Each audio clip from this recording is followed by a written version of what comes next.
Hey guys, today I'll be showing you another restoration project I've been working on, and this is yet another Minimoog, and it actually belongs to Matt, the same Matt I redid the last Minimoog for.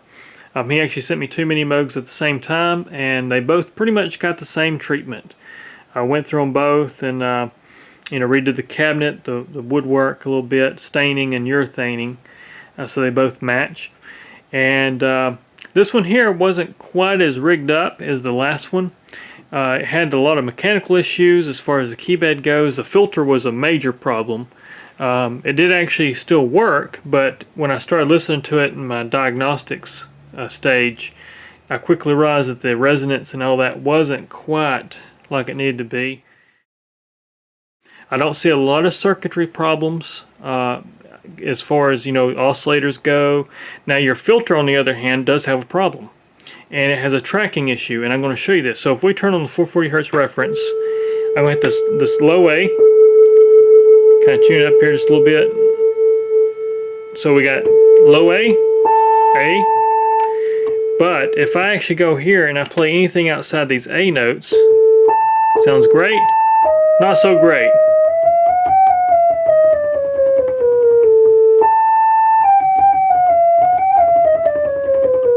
So definitely got a problem there. So I went through the filter circuit board, found a lot of transistors that had lost their tolerance and matching. So rematched the whole transistor ladder filter, new set of current source transistors, and got this thing where it needs to be at. So it's just a really, really fantastic sounding Minimoog now, as you guys will hear later on in this video. But just going to give you a good overview of it here, Matt, so you can see exactly what you're getting back. And for you guys that are interested, I always appreciate you guys watching here. But just cleaned everything up really good. It was already a pretty good looking Minimoog. The interface has been replaced on this one. But just kind of walk you down. You can just kind of see the woodwork here at the top. All that was redone. And of course, it has reproduction badges on it, which I wasn't really happy with, but they are just kind of what they are. I don't have any spare badges for these things, so it just kind of is what it is. But you can see all that beautiful wood grain inside this this cabinet here.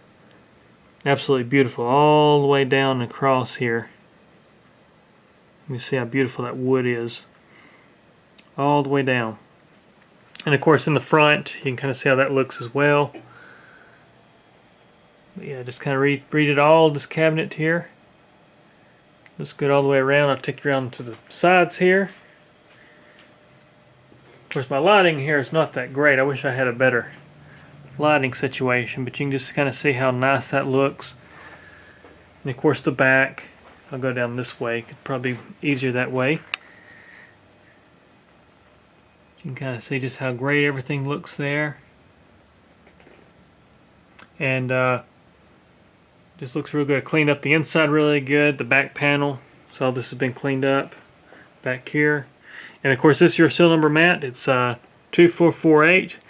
And unfortunately, the little piece of paper is missing in this one. It shows the manufacturer's date.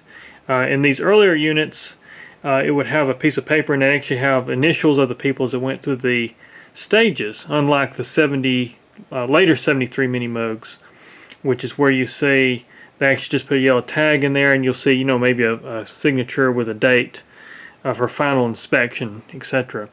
But we've concluded that based off the keyboard date, and this unit is going to be somewhere around April of 1973 is when this one actually made it. Might even be a little bit later, just depending on how long that keyboard sat on the shelf. But the keyboard was dated April 5th, 1973, so I'm guessing it was probably around that time when this was actually manufactured. But it does still have Minimoog incorporated circuit boards in it, which wouldn't change till 1974, as I've mentioned. In December of 1973, they started revising the circuit boards. So in January of 74, the boards were actually revised, and they lost the Minimoog incorporated print on there, and they just say Moog Music, which you can watch my Minimoog history video for those that are interested. I'll put a link in the description of this video for those that haven't seen it. But take her onto the side here. Once again, this side here, you see how beautiful all that wood looks. It's just got a beautiful wood, absolutely just stands out on that grain. It makes that grain really pop with this urethane. It just looks really, really good all the way down.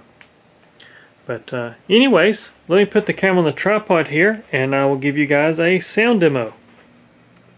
Alright, so I'm first just going to start by giving you a demo of this instrument as a whole. I've got the oscillator set up, the filter set up. I've just kind of got a typical Minimoog patch. Probably one of my favorite kind of Minimoog sounds, so to speak, because I'm sure you've heard this in just about all my videos I've done.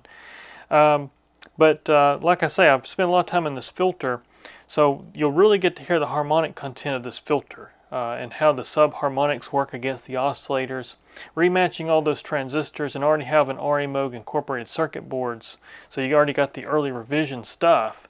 It really makes this Minimoog sound good. It's got a growl to it. It just sounds really good, and I'll just give you an example of it here. So here's the Minimoog.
But anyways, you can hear this thing just has that really classic Minimoog growl tone to it, and that's really the magic. The transistors and the filter all being matched and everything being, you know, in spec here. But let me open up this filter, and I'll start with the oscillator demo, or go through the oscillators for you so you can hear each oscillator. So I'll actually get them all set up the same here. So we'll start with oscillator 1. I'll go through the footages, the waveforms, as I typically do. You can hear how this thing sounds.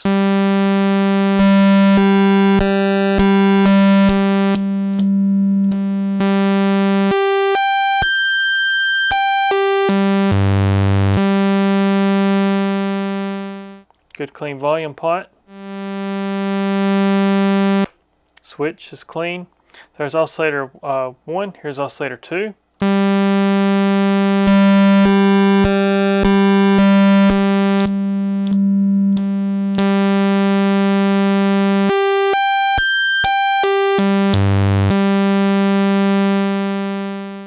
Got a good clean volume pot there as well.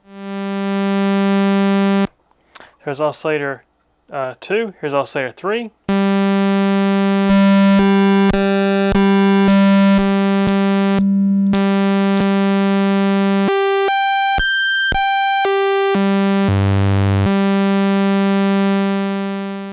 And good clean volume pot there as well. So now I'll go back and I'll show you the just kind of show you the footages together before I touch the detuning, so you can hear how accurate these oscillators are within the ranges.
And so there you go. There's your oscillators.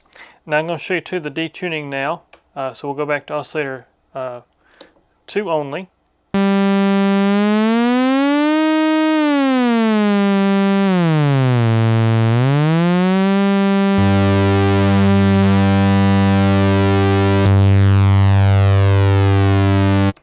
There's oscillator 2. Here's oscillator 3.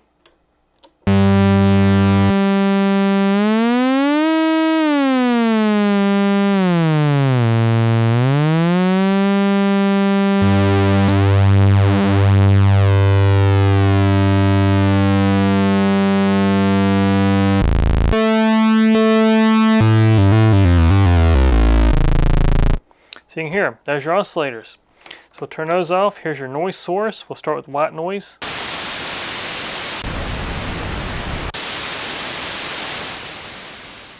Good clean volume pot there as well.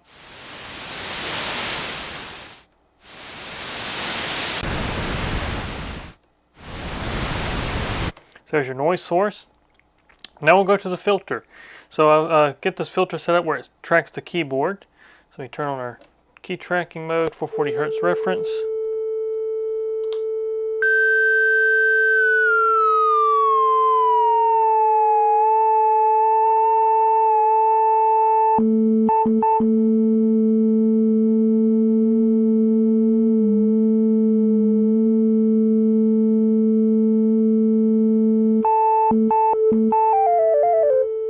So here's your filter.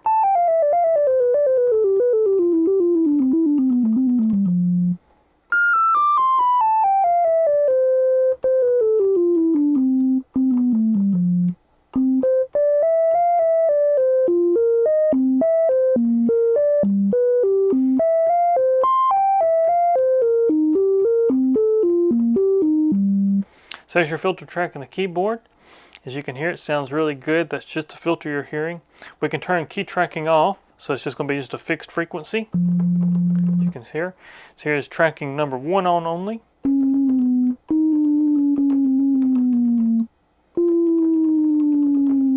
As you can hear. Here's tracking 2 only.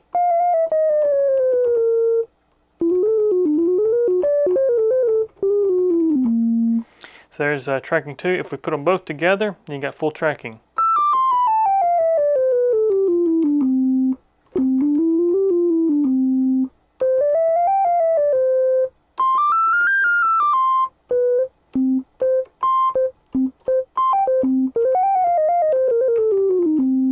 So there's your filter. So now I'll go and show you the contour generator for the filter. So open up this, we'll actually turn down the frequency of our cutoff. We'll bring up the amount of contour. So everything to 0. It's just going to be a click. So we'll bring up the decay time.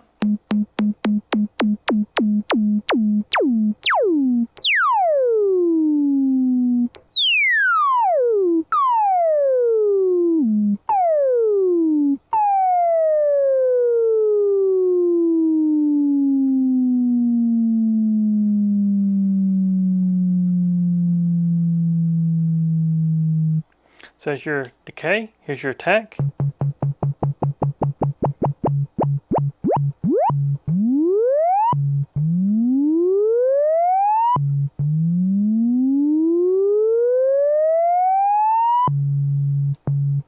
And we got the sustain level.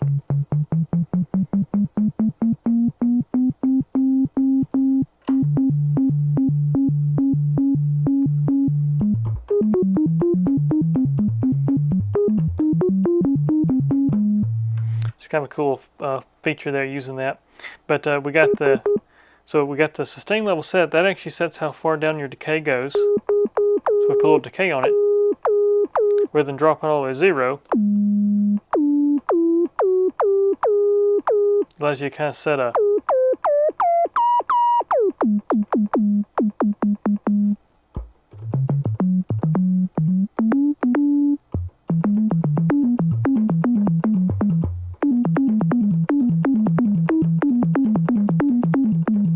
it's just a filter you're hearing there with a faster decay. So anyways, that's your filter contour there, our envelope generator. We're going to turn that back off. We'll open this filter back up, and I'll show you the oscillators to the loudness control here. So turn on the oscillators here.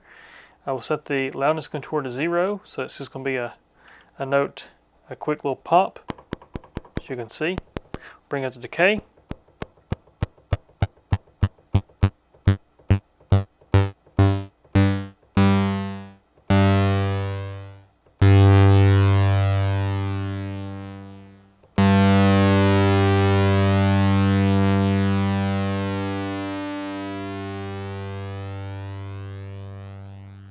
As you can see, of course, your decay goes a lot farther on both of these, but just for time reference.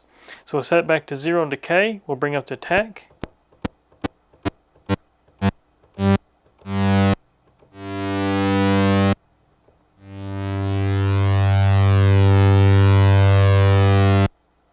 So your attack, set back to 0, and the same thing, we got sustain level.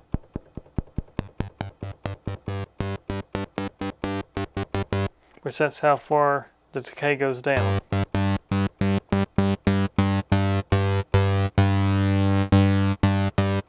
Put a little decay on there.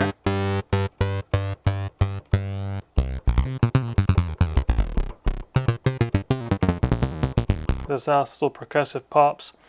But basically, when I have this set, if we bring up decay, it follows out. You can see even if I hold a note, it dies out. We put a little sustain on there. You can see it holds a note behind it. It'll be a lower volume than if you had the thing cranked up. So there's that. We've also got the decay switch over here, which you've already seen me kind of use. So right now it's on. If we turn the switch to off, it's just like having the decay time set to 0 and a little bit of sustain time set up. So it'll still follow out your decay time, as you can see, but when I release the note, it's going to have sustain after it.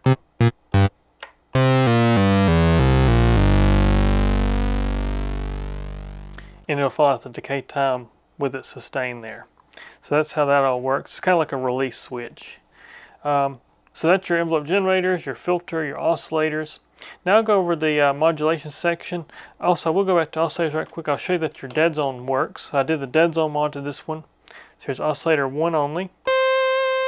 So you can see if I wiggle it within the detent, it's not going to have any frequency shifts. Calibrate it for 0 volts. Once I get outside the detent,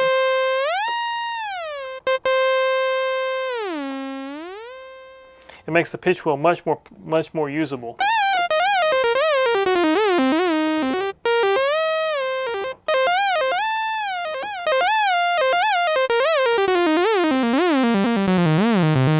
You're never going to have sharps and flats when you use the wheel and return it to the detent. So it makes it really usable. So that's your dead zone there. Now I'll go over the modulation section. So we'll turn oscillator 3 into LFO source, and we'll engage it into the oscillators first. So here's your modulation.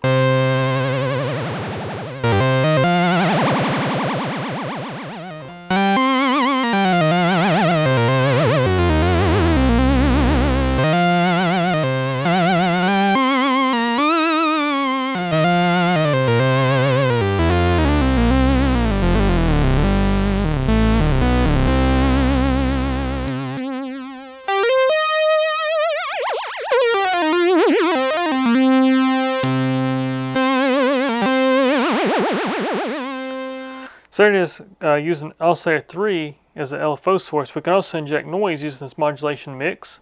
So go to white.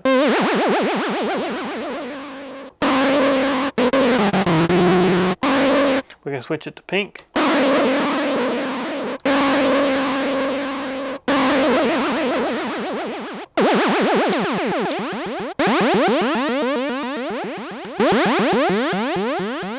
We can also put the LFO, or oscillator 3, back into key tracking using this oscillator 3 control switch, and now the frequency will change as we go up the scale of the keyboard.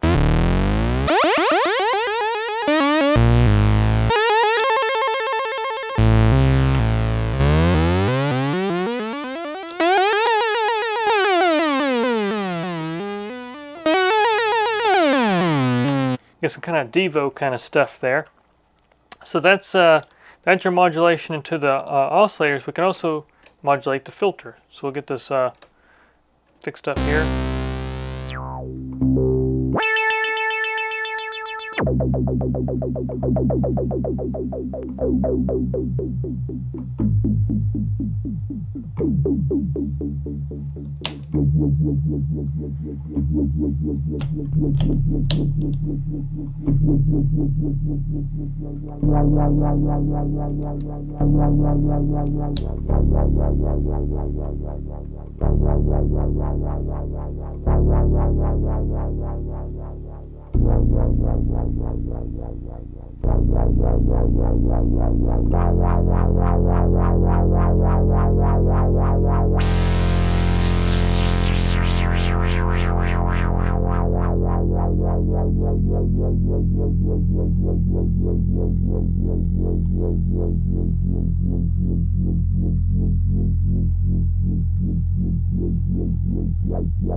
Classic kind of Pink Floyd sounds there. But we can also engage Oscillator 3 and make it an audio tone again. Then we get into FM synthesis kind of stuff. So let me get this oscillator set up real quick.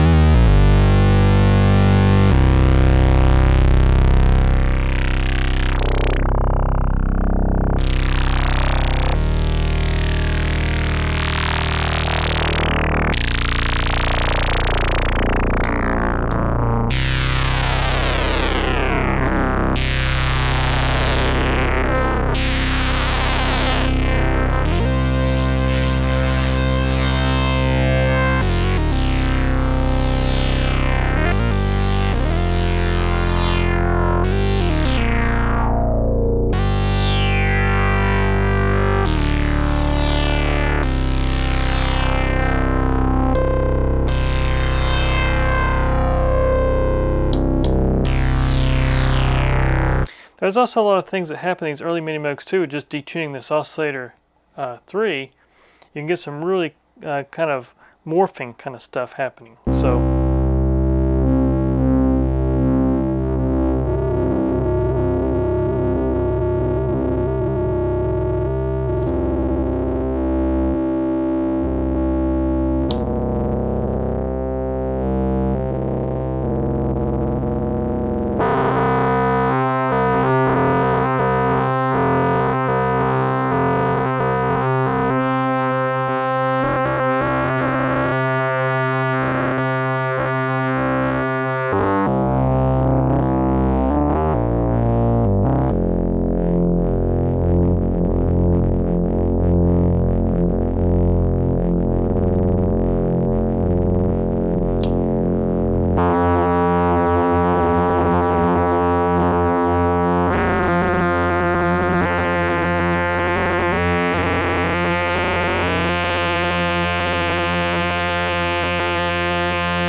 So you can hear, you can get some really good sounds out of these Minimoogs.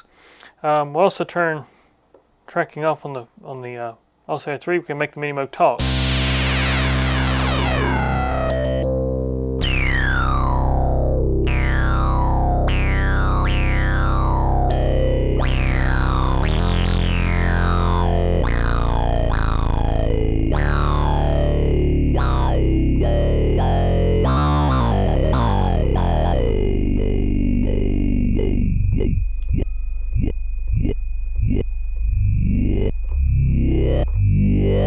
Yeah.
So you can get some ring modulation kind of stuff as well out of there. But that's your modulation section. I will show you too, I forgot to show you the keyboard. So we'll go back to just one oscillator here, open up the filter. I'm going to walk down the keyboard so you can hear how this this keyboard works now, because I know that was also a big problem with this unit. Had some broken contacts, had some things that were kind of rigged up, and did a full alignment as well. So here's, we'll just walk down the keyboard here. I'll turn up the frequency so you can hear this thing. So here's the keyboard.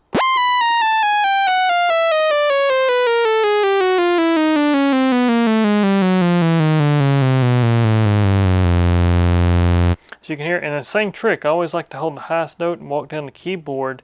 If you hear any like squirrely notes as you walk down the keyboard, then you know you've got a contact that needs adjustment. So here we go.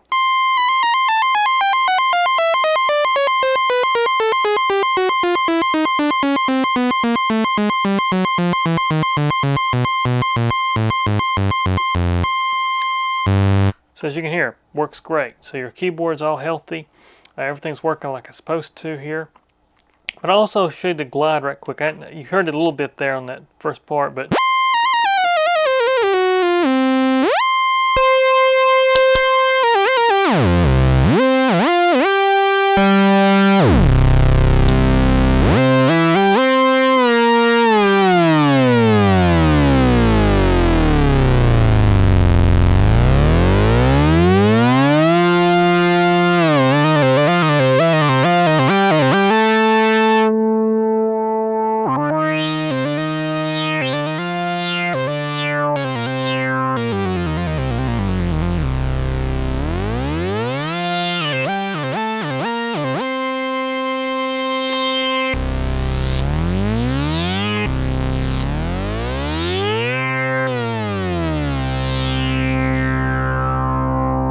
and as mentioned on the last Minimoog too, something I like about the glide circuit in these is that as you let off a note, it'll actually quit sampling the voltage.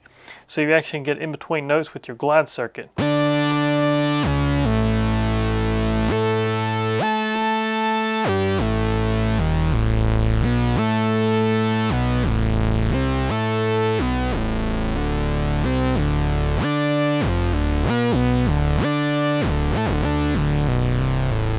It's also a fun way to kind of make a fake sample and hold circuit. So if you just